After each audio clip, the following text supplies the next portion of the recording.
Given problem में एक matrix है जो 4x4 साइज का है और ये मैट्रिक्स आपका इन्वर्टिबल है।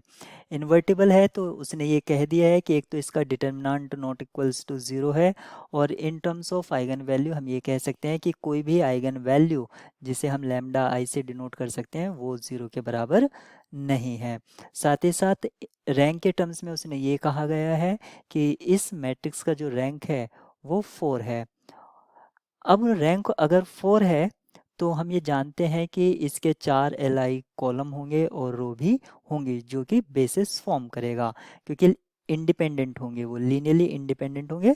और उसकी जो डायमेंशन है इस मैट्रिक्स के इक्वल हो गई है, इसलिए क्या फॉर्म करेगा, वो बेसिस फॉर्म करेगा। तो ये हमारे लिए ट्रू है ऑप्शन ए।